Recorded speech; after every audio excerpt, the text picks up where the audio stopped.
I'm about to show you something I bet none of you have seen, and the reason I say that is because it's a 2026, we'll call it the 6th generation of the 6.7 Cummins. How much of the block is different?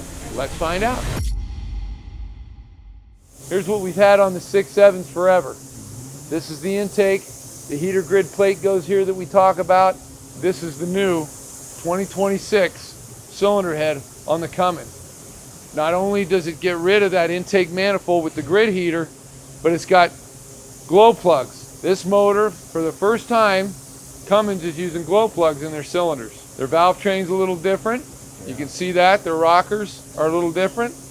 Look how the cylinder head, see here how the valves and the springs are revealed. You can see them. Look here in the cylinder head. Look how they're recessed down in the head. So the cylinder head is totally different. From looking at the exterior of the block, I don't see much that's different on this. The gear train and all that is the same. Now I know a lot of you guys are going, Dave, why are you rebuilding the 2026 Cummins? Because I'd like to think I'm special, but no, that's not the reason. The motor was sent to us. I think this came out of a wrecked vehicle or something like that, so I've been wanting to get one of these in my core. They're extremely rare and hard to find, and the reason is because they're still under warranty. So I'm super excited and lucky that I get the opportunity to finally look into one of these. I had heard about the cylinder head being different, but that's all I had. It's just, you know, I heard about it. So let's dive into it and see what we can see.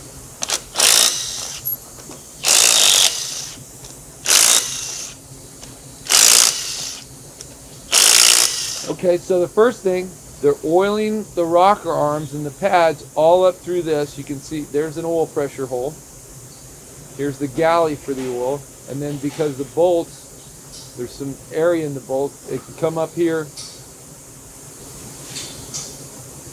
The oil transfers up through here, hits this fulcrum point, this pivot on here. This looks pretty good actually. I don't see, let's just take a look. Let's see if we get any oil coming up through here. There's an oil hole, there's an oil passage hole there that would send, you can see the galley, it would send here, lubrication to that.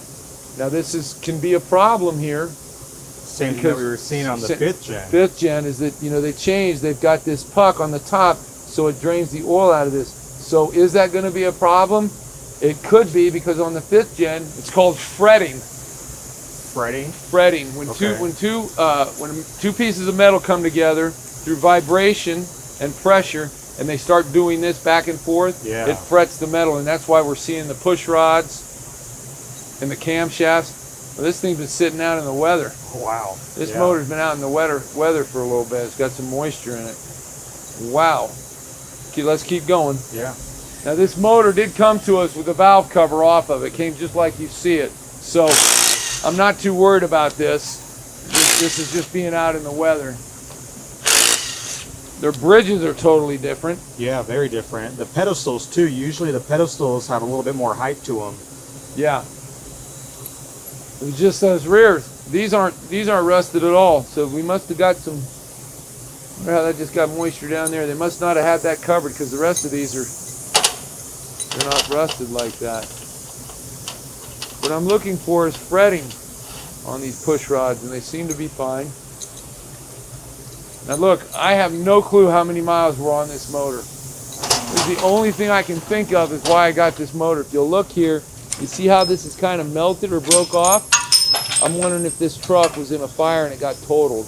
That's my only indication of why I got this motor. Now our bolt pattern, this is really nice. Look at this. Every cylinder, there's a cylinder, there's a cylinder. Every cylinder has 3 6 bolts holding that head down. That's why it's very rare that you'll have a blown head gasket on a Cummins, especially when you upgrade them to studs. There's just a tremendous amount of clamping force that you can put on a Cummins.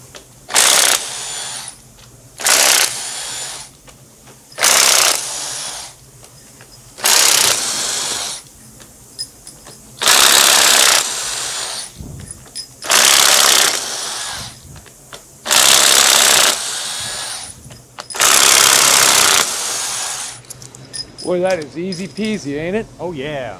That's all we got.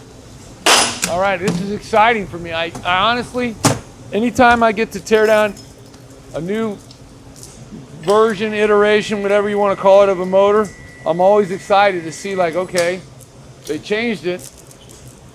I'm hoping, you know, I think these engineers are smart people. I think they're trying to do their best work, and I've always been impressed. Cummins, they got great guys over there.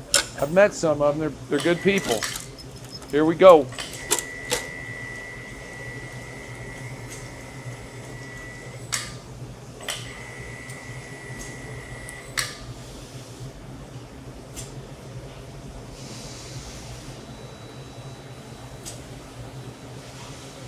I don't see anything crazy. I don't see anything crazy either. It's good to me.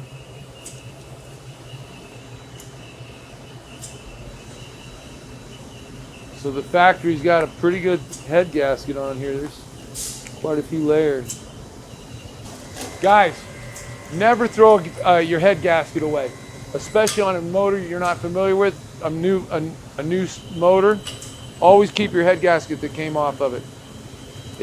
You're going to get a new gasket kit. You kind of want to verify that it's the same, and if it's not, you could have had the wrong head gasket on it, but at least it'll be kind of a heads up for you. Why does this thing got what's all this crap inside this thing?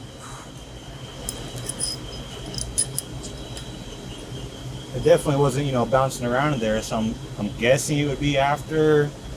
Yeah, why? What is that? But then if the valves are closed, it maybe just. So somebody had removed the injectors, and what is that? I mean, that's hard. It's like, you got a magnet on you? Let me see your magnet right here. Yeah, go for it. No, they're not a steel piston. It's an aluminum piston, or a hyper-eutectic or something, but it's not metal. Okay, let's set that head down. There you go. Thank you, Sir.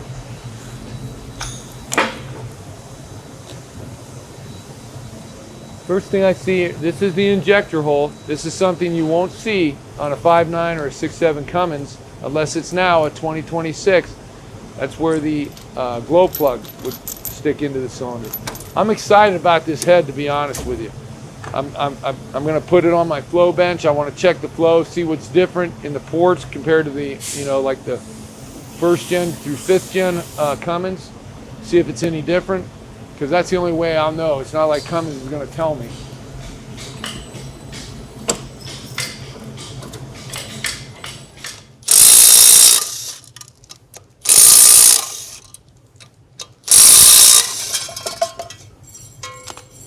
I wonder if the intakes are plastic and it melted the intake, and that's what that is. That could be what that is. I'm wondering if the intake is plastic, and when it caught fire, because that's the side that it's on, we might be looking at burned up plastic on the top of these pistons. You can see where this is the melting of it right here. So the intake manifold, and it kind of looks like. And guys, the only reason I'm pointing this out is this is all part of being a good mechanic, and you want to condition, cause, correction, confirm. I want to know what that is, and it looks to me like that's probably that aluminum pieces out of the intake manifold when they melted and they got in the cylinders. So this thing must have got real hot. So it looks like the oil pan bolts into the rear cover just a little bit. Looks like the back 2 or 3 bolts. And that's different. Yeah.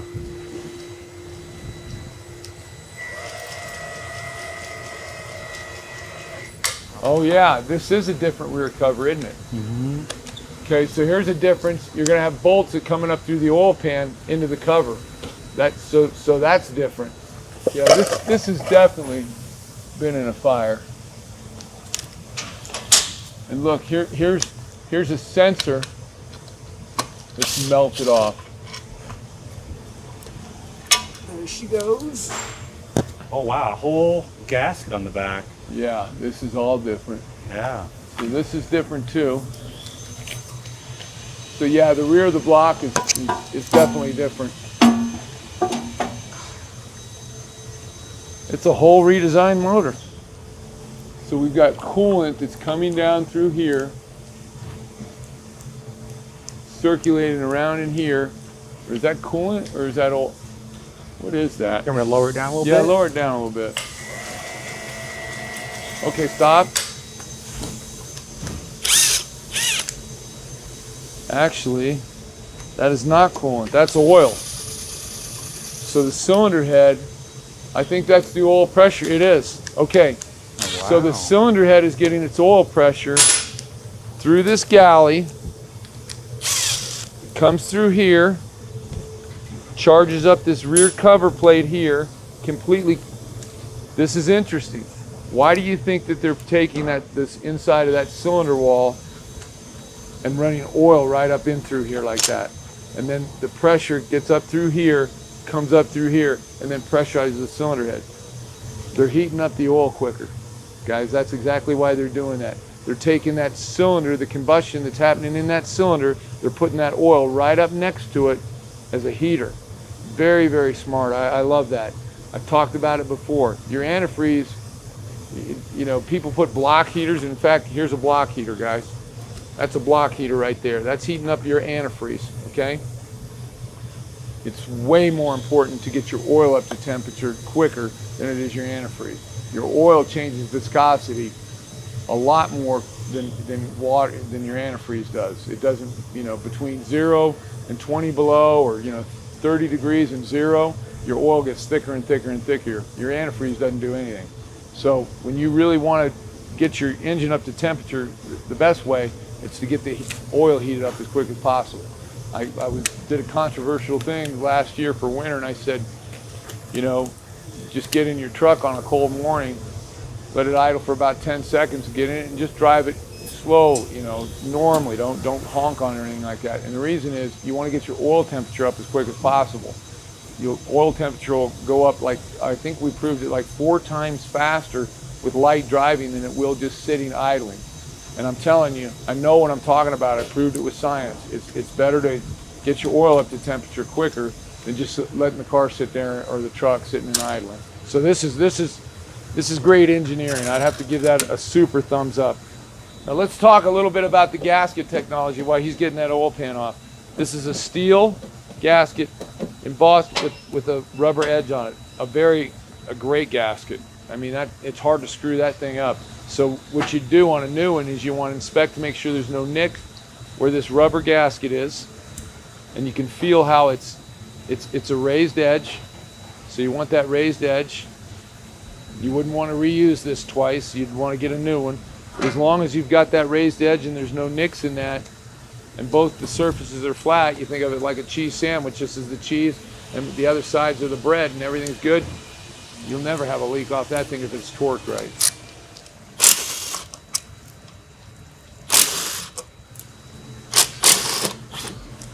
You ready? Yep. All right. A little bit of water in there. A little bit.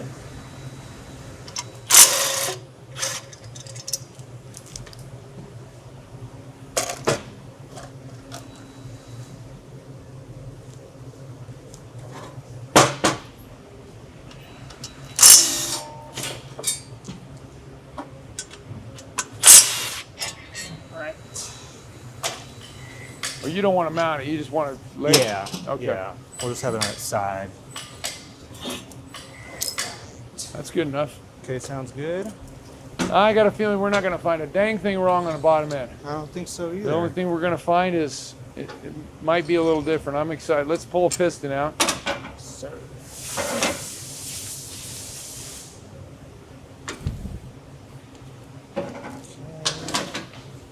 And we're going to be curious. It's got to be, well, it's got to be a hydraulic because the rocker arms are not adjustable. Right. So I think we're definitely going to find hydraulic lifters in this thing.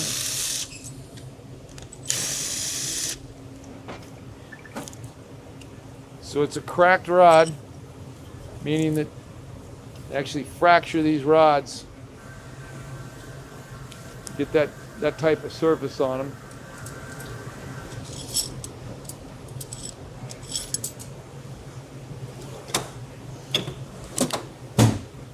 bearings look brand new.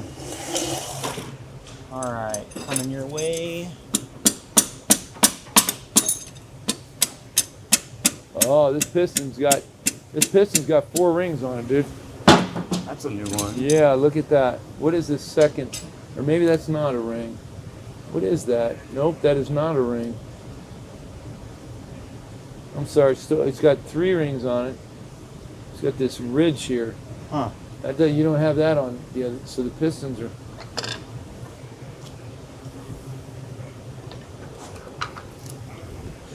It's got coated skirts on it.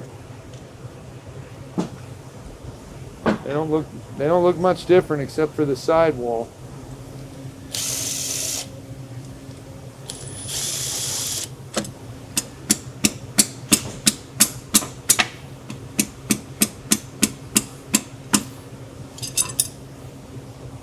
Wow, that cylinder for some reason has got a crap load of rust in it. Wow.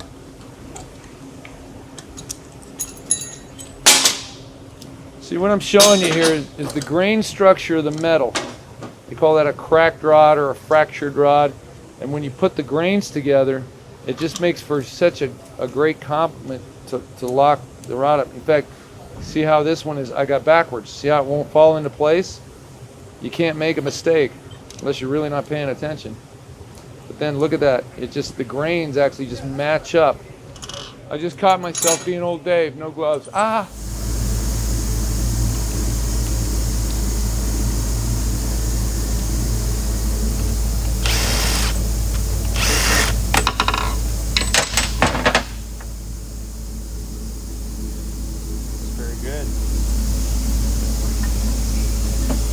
These are very easy to take out, so I don't think this engine had very much runtime, given how clean a lot of our pistons are.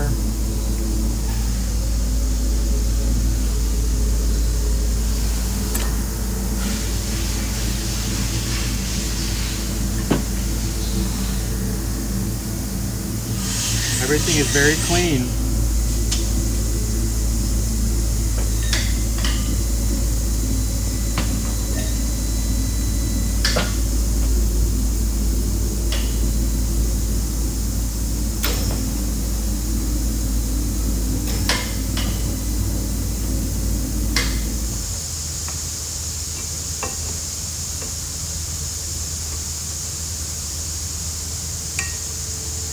Very rusty at the very back, like the rest of the stuff that we've taken out so far.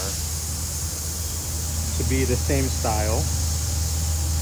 Almost the exact same, honestly. So here's that one. Yeah, they look the same.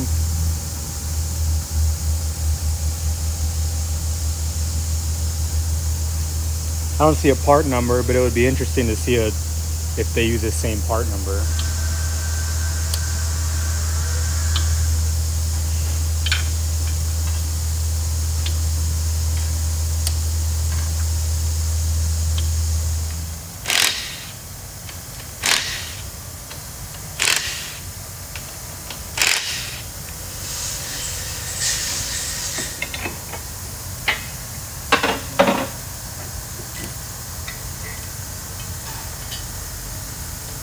This is new, this metal gasket that they put along here. It's very much like the gasket they put on the back.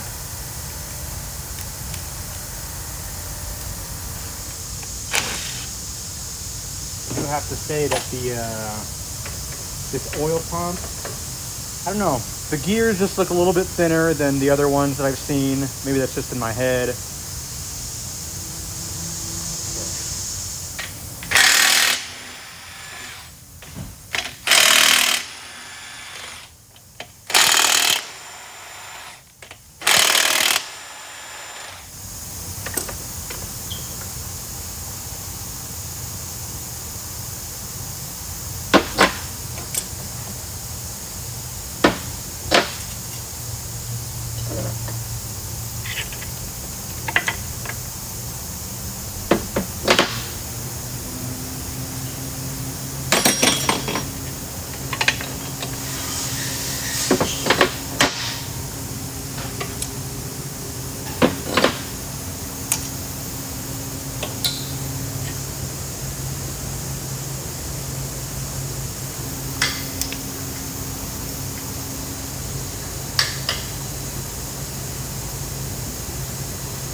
So we're looking at a 2026. So I'm going to call this the 6th generation. Yeah. Now the block is different. Yeah. The head is, I mean, that's very, obvious. very Super different. It looks like they still got the roller lifters and all that. But what I'm wondering is, full set of cam bearings. They didn't do that in the 5th gen. They did that in the 5th gen. They didn't in the 4th. So 5th is when they switched. Looks like the same bearing. So they'll use a little bit thicker as a little bit bigger housing bore in the block on the front and back. So and then a little bit thinner on the middles.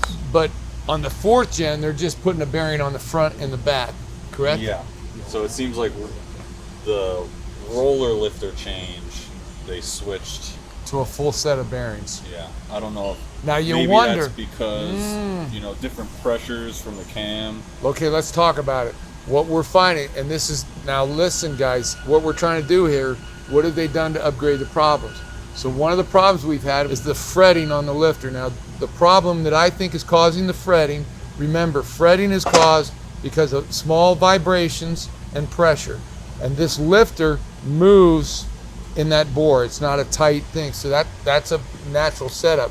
But maybe that what they're doing is they're saying, maybe I'm wrong, maybe they're thinking that the fretting is happening because of the pressure. It's actually pushing on the cam because there's no support.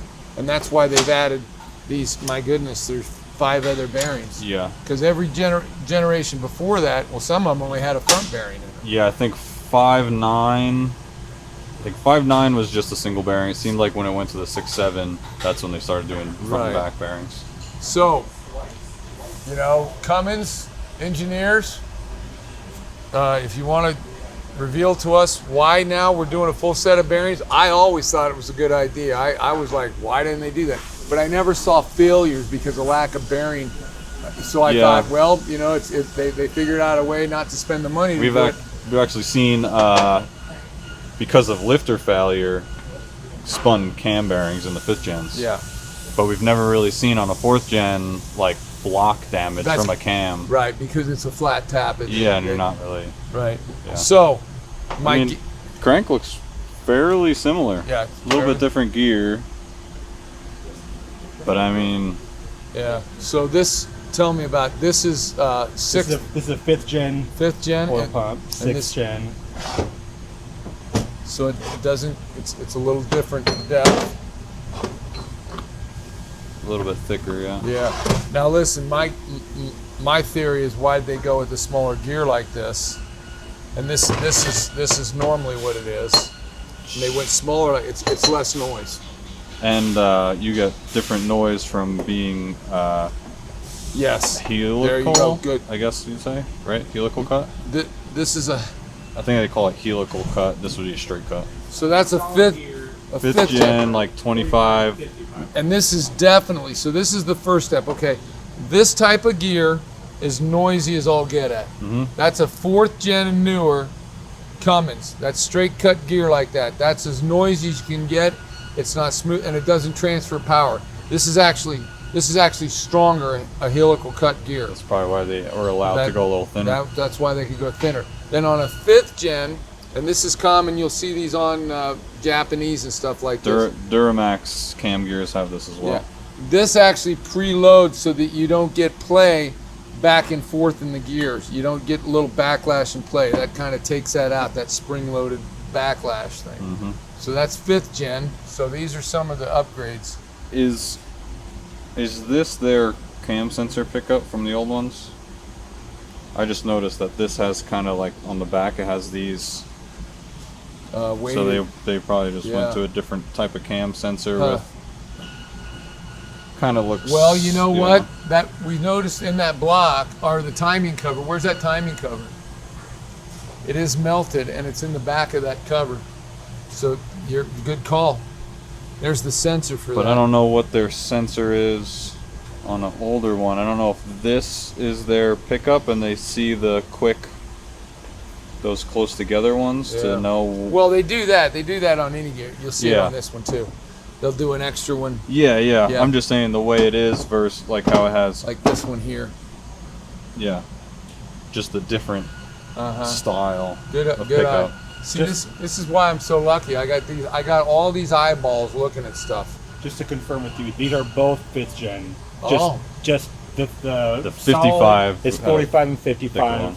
and then one with the spring is 25 and 3500. Oh, so this is the bigger trucks. Yeah. Okay. Yeah, they had, so like, it's almost like the thickness of this one, but just solid. The 4th gen I can go grab 25 and 35 were like this gear without this. They're a little Gotcha. thinner. Okay. But same thing, they were straight cut. So we haven't seen any helical cut gears in Cummins then. No. Yeah. They're Okay. always straight. So there is some improvements.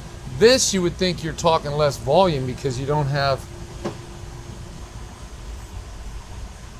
I mean, it's a thinner chamber. I did notice, Jess. I'll show you this on the block. The cover plate here. This gets charged with oil from this galley that is right here. So this galley coming right from here. And fills this? Yeah, let me show you. Oh. So yeah, and what I think, and this is what I'm, you tell me your thoughts. So this is pressurized oil. Yep. It comes through here. Kind of like a reserve. It's being, well, I wouldn't say reserve because it's going to drain out of there. Unless yeah, it's there not. is though. Look here, there is a one-way check valve. Yep. So oil fills up here, it comes up here, and then it charges the head right through here. So that's where the head that's transfers? where the head. That's where the head gets charged with oil. My theory here is they're using that cylinder wall heat to heat up that oil real quick, dude. That's a nice oil heater right there. That would make and sense. also an oil cooler. Yeah. I mean, it's just putting your just getting it to that right temp. Yeah, it's right up against the hottest part of the engine, the cylinder wall. What I want to show you here is, and this is a concern to me because in the 5th generation Cummins, where we're doing the flat tappet conversion, and it's fretting on the cam lobe, they still have the same problem. They've got this thin keyway here, and there's a larger where they've cut that with an end mill, that groove in the lifter bore housing. And let me show you what the lifter does back and forth in there. So that allows that lifter to just kind of go back and forth in that housing bore. So they haven't fixed that. Now again, let me iterate. That could be why they've got all them cam bearings. I might not be wrong, or I might not be right in my assessment that that's what's causing the fretting on the cam lobe, but I think I am. So the fix for it is going to be tighten up that end mill cut in the block so that there's no back and forth on that lifter as it's going up and down. I still think that's going to be a problem, but only time will tell. If I start seeing cams come in here that we're doing that are making noise, because that's how I'll hear it. They'll start clacking.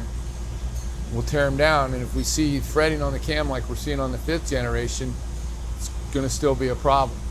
Interesting to find out. Tell me what you think. So kind of last thing I want to do is I just want to weigh the blocks. I'm curious. Not that 20 pounds is going to make the end of the world here, but if the manufacturer weight, anytime you move a weight, you're talking about fuel economy. But it's a fine line on a diesel. You don't want to give up weight for strength. That's good enough. Yeah. What's your guess on this bare block, dude? I can't remember what a... I don't know if I've ever actually measured the bare block. I want to say around 400. I was going to say 275. Okay. Who's ever closer buys lunch. Okay. You good with that? Yeah, that sounds good. Okay, here we go. So I said 275, so I am... Here, let's get it all the way off so it's fair.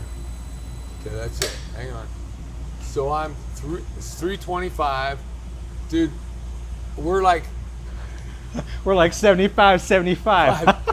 No, I think I'm closer, dude. It's like 1 pound, 324. I think you're right. I think you're I don't right. know why it's blinking, but Either anyway. way.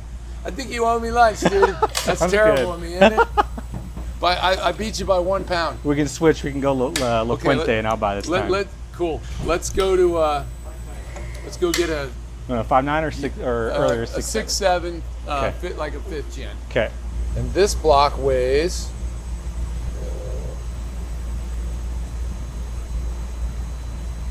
50 pounds on the money. 50 pounds less. So they didn't lighten it. They actually made the block heavier. It's very weird. And yeah, you've got this opening here. You would actually think. So, just to see what it is, I'm going to weigh a 5.9 block and see where we're going. So,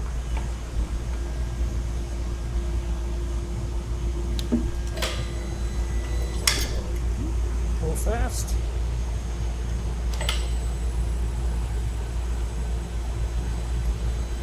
now we're back up to three. Yeah, we're back up to with the 6th generation.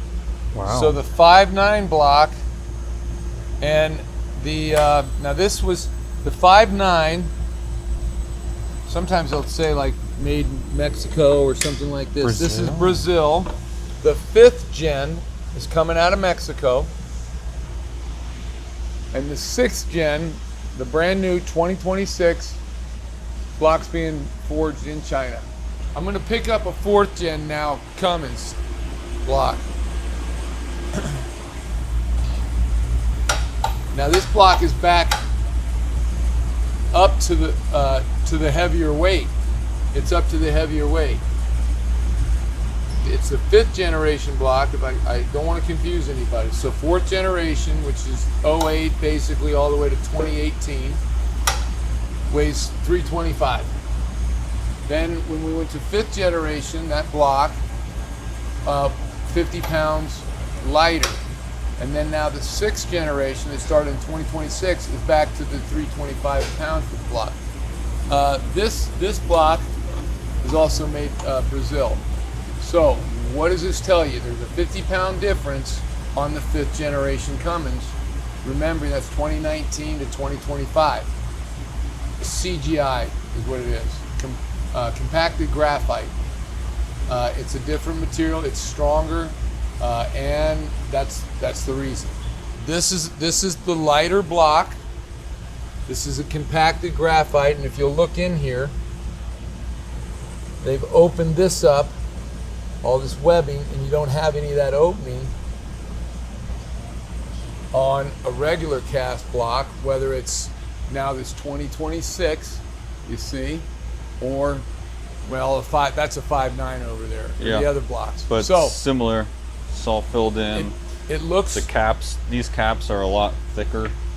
It looks to me like the reason in the weight difference here is the lighter block is actually, they're getting the strength because it's CGI, compacted graphite. So that's the reason for the lighter weight. How do we interpret all this? Usually on a diesel, you know, you want a lot of beef in that block. You don't want that thing moving, and you know that's what keeps them strong and together.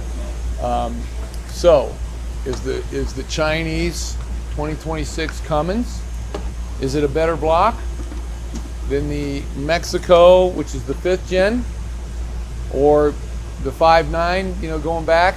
Well, time will tell. I mean, that's all I got to say about it. Until I start seeing failures, I don't have a good answer to that question, so I'll reserve my response until I get more information.